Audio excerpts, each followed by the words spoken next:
Welcome to The Explainer. Today, we're going to talk about something that can be a little worrying for new parents. What in the world is going on when your baby's eyes are constantly watery?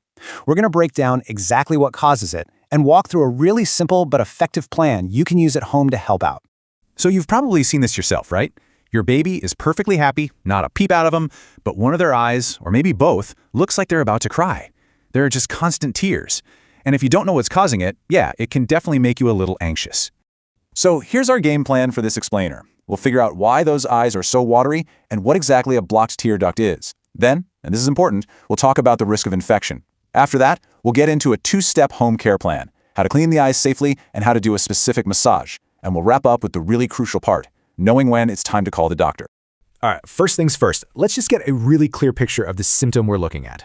This is what makes it such a head-scratcher. Your baby seems totally fine. There's no cold, no fever, they're not sneezing from allergies, but the tears just keep on coming. It seems like it's happening for no reason at all. But that's because the cause isn't a sickness. It's more like a tiny little plumbing issue. And that little plumbing issue is almost always what's known as a blocked tear duct.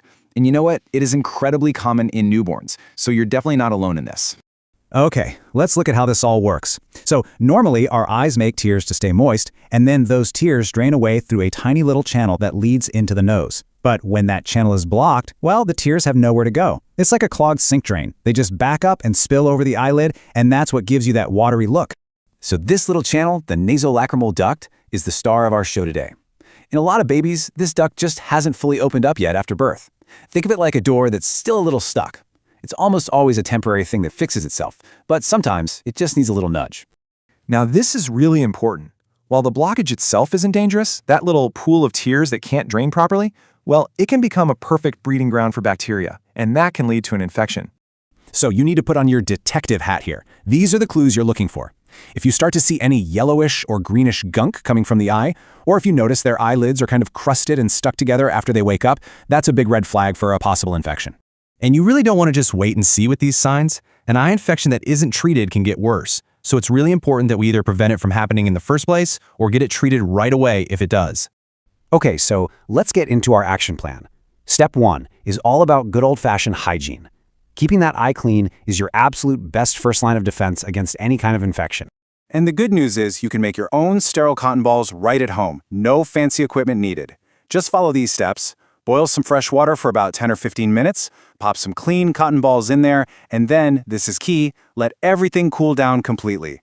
Then just squeeze out the extra water and keep them in an airtight container. Easy. Now, how you clean is super important. Always use a fresh cotton ball for every single wipe.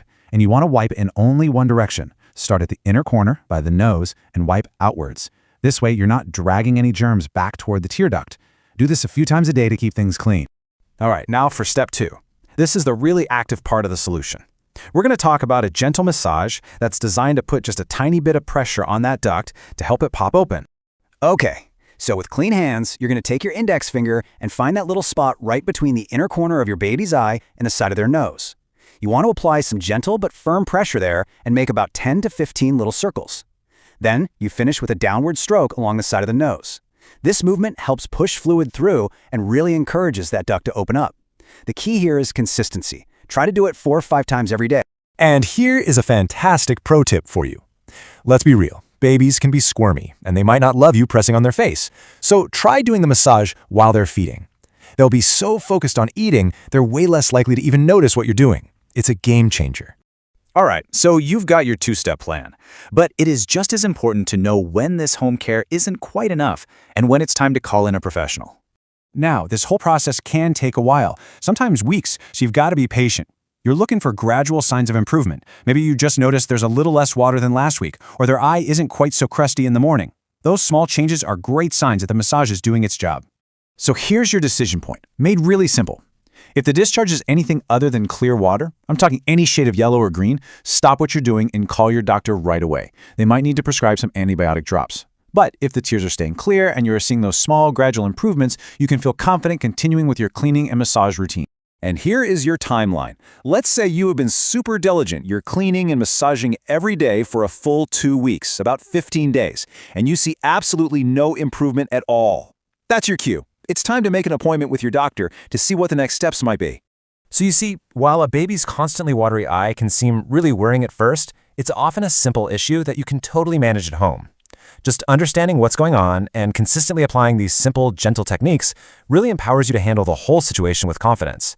And at the end of the day, being informed and proactive is probably the best tool any parent can have.